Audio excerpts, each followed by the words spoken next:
الحمدللہ رب العالمین والصلاة والسلام علی سید الانبیاء والمرسلین اما بعد فاعوذ باللہ من الشیطان الرجیم بسم اللہ الرحمن الرحیم یا ایہا الذین آمنوا ان من ازواجکم و اولادکم عدوا لکم فاحذروہم وان تعفوا وتصفحوا وتغفروا فإن اللہ غفور رحیم صدق اللہ العظیم رب اشرح لی صدری ویسر لی امری واحلل عقدۃ من لسانی یفقہوا قولی آمین یا رب العالمین۔ محترم ناظرین کرام، السلام علیکم ورحمۃ اللہ وبرکاتہ۔ آپ اس وقت دیکھ رہے ہیں ہمارا پروگرام اللہ کا پیغام مومنوں کے نام۔ انشاءاللہ اس پروگرام میں آج جس آیت کریمہ کا ہم مطالعہ کریں گے وہ سورۃ التغابن کی آیت نمبر 14 ہے۔ اس آیت مبارکہ میں اللہ سبحانہ وتعالیٰ نے اہل ایمان کو مخاطب فرما کر خاندانی زندگی سے متعلق اہم ترین ہدایات عطا فرمائی ہیں۔ خاص طور پر تربیت اولاد کے حوالے سے بہت اہم ہدایت ہے کہ جو رب کائنات نے عطا فرمائی ہے۔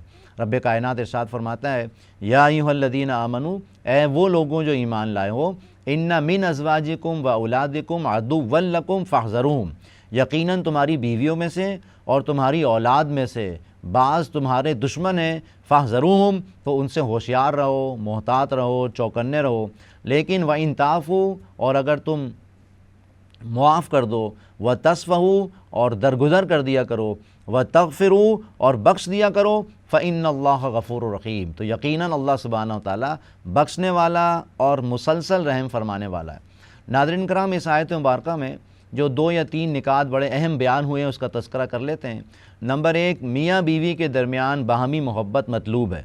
خاندانی زندگی میں جو پسندیدہ ایک خاندانی زندگی ہے اس میں میاں بیوی کے درمیان محبت، الفت ایک مطلوب شے ہے، اور اسی کی بنیاد پر ایک بڑا پاکیزہ خاندان وجود میں آتا ہے۔ لیکن یہ محبت ایک جذبہ ہے اور اس کو چینلائز کرنا بہت ضروری ہے، اس کو کنٹرول کرنا بہت ضروری ہے۔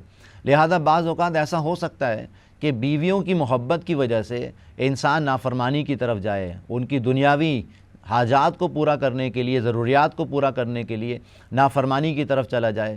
تو یہاں پر اصل میں اس محبت کو کنٹرول کرنے کے حوالے سے بڑی اہم ہدایت دی گئی ہے کہ یقیناً تمہاری بیویوں میں سے، بعض بیویوں میں سے اور اولاد میں سے تمہارے دشمن ہیں، یعنی اس بیوی اور اولاد کی محبت کو کنٹرول کرو۔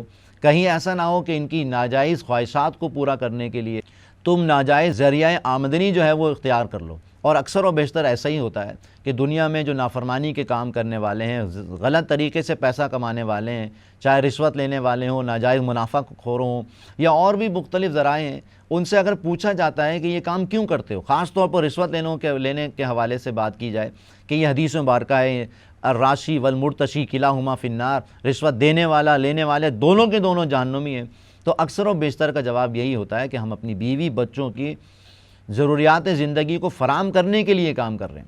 لہذا اس پوٹینشل ڈینجر سے یہاں پر خبردار کر دیا گیا، یقیناً تمہاری بیویوں میں سے، تمہاری اولاد میں سے تمہارے دشمن ہیں کہ ان کی ناجائز خواہشات کو پورا کرنے کے لیے خدا نخواستہ کوئی نافرمانی کا کام نہ کرو، فاحذروہم، تو ہوشیار رہو، چوکنے رہو، محتاط رہو۔ یہاں ایک اور اہم بات سمجھنے کی ہے ازدواجی زندگی کے حوالے سے کہ ساری بیویاں اور ساری اولاد جو ہے وہ دشمن نہیں ہے۔ یا نبی علیہ الصلوۃ والسلام کی حدیث مبارکہ اگر ہم کوٹ کریں، خیر المتاع الدنیا المرأۃ الصالح، اس دنیا کی زندگی کی سب سے بہترین متاع ایک بہترین بیوی ہے۔ لہذا بیوی اگر نیک ہو، صالح ہو، تو اس سے بڑا تو کوئی انعام ہی نہیں۔ بڑی پیاری دعا ملتی ہے ہمیں سورہ فرقان میں عباد الرحمن کی، جو دعا کرتے ہیں ربنا ھب لنا من ازواجنا وذریاتنا قرۃ اعین وجعلنا للمتقین اماما، اے اللہ تمہاری بیویوں میں، ہماری اولادوں میں آنکھوں کی ٹھنڈک عطا فرما اور ہمیں متقین کا امام بنا۔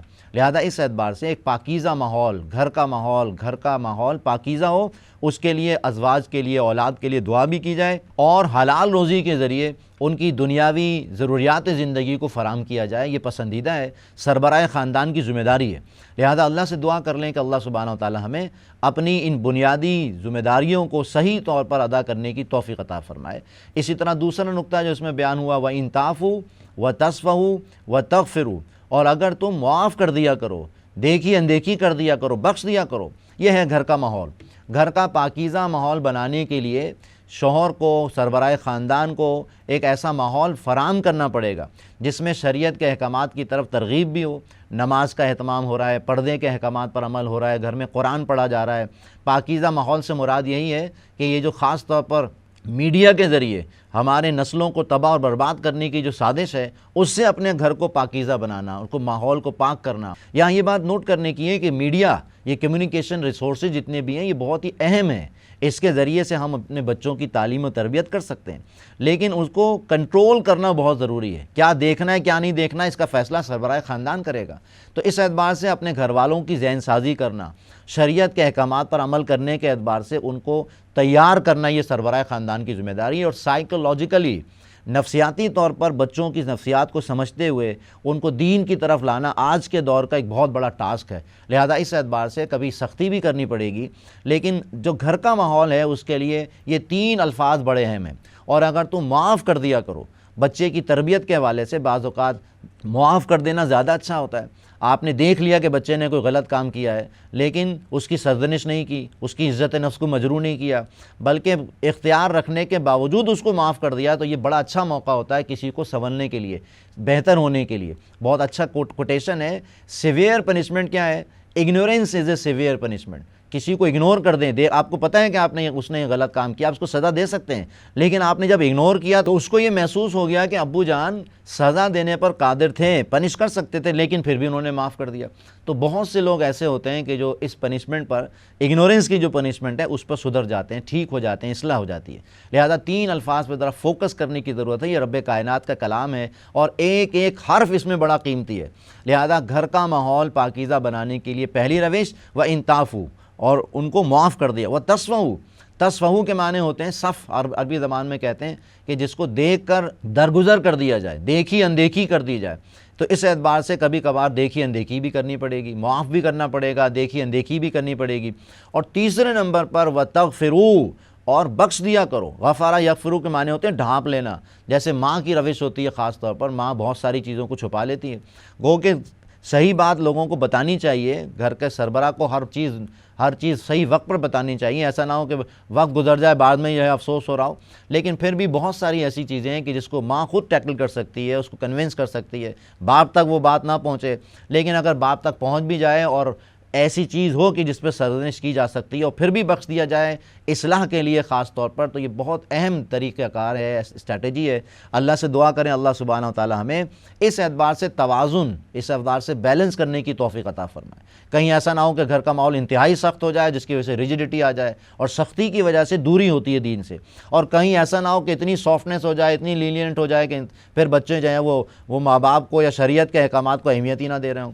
تو اس میں توازن، اس میں بیلنس کرنا بہت ضروری ہے، اور یہ آج کے دور کا مشکل ترین کام ہے۔ اس اعتبار سے مسلسل کنونس کرنا، مسلسل کاؤنسلنگ کرنا، مسلسل اللہ تعالیٰ سے دعا کرتے رہنا کہ اللہ ہماری بیویوں کو، ہمارے بچوں کو آنکھوں کی ٹھنڈک بناؤ، پھر گھر کا ماحول پاکیزہ بنانا، حلال روزی لے کر آنا، ان کو ایسی محافل میں لے کے جانا جہاں پر ان کی تربیت ہو سکے، للہیت ان کے اندر پیدا ہو سکے، ان کی روحانی ترقی ہو سکے، ان کے اندر خوف خدا پیدا ہو سکے۔ یہ ہے سربراہ خاندان کا مسلسل کرنے کا کام۔ وَإِن تَعْفُوا وَتَصْفَحُوا وَتَغْفِرُوا، اور اگر تم معاف کر دو، دیکھی اندیکھی کر دو اور بخش دیا کرو۔ آخری نقطہ بڑا پیارا ہے، فَإِنَّ اللَّهَ غَفُورٌ رَحِيمٌ، تو یاد رکھو رب کائنات بھی بخشنے والا مہربان ہے، وہ بھی تمہاری بہت ساری باتوں کو، بہت سارے گناہوں کو، نافرمانیوں کو بخشتا رہتا ہے، اور اس نے مواقع ہم کو فراہم کیے الحمدللہ بخشش حاصل کرنے کے۔ تو اللہ سبحانہ و تعالیٰ نے موقع فراہم کیا ہے، جمعہ کا دن آتا ہے، دعا کی جائے، درود شریف پڑھا جائے۔ اسی طرح رمضان کا مہینہ، پورا کا پورا مہینہ خاص طور پہ بڑا اہم ہے اللہ تعالیٰ کی غفاریت اور رحمانیت کے حوالے سے کچھ حصہ حاصل کرنے کا۔ تو اللہ سے دعا کریں اللہ پاک ہماری تمام سابقہ گناہوں کو، کوتاہیوں کو، خطاؤں کو معاف فرما دے۔ ناظرین کرام، آج الحمدللہ ہم نے سورۃ التغابن کی آیت نمبر 14 کے حوالے سے اہم نکات سمجھیں۔ یا ایھا الذین آمنوا ان من ازواجکم واولادکم عدوا لکم، اے لوگوں جو ایمان لائے ہو، یقیناً تمہاری بیویوں میں سے، تمہاری اولاد میں سے تمہارے دشمن ہو سکتے ہیں، فاحذروہم، ان سے ہوشیار رہو، خبردار رہو۔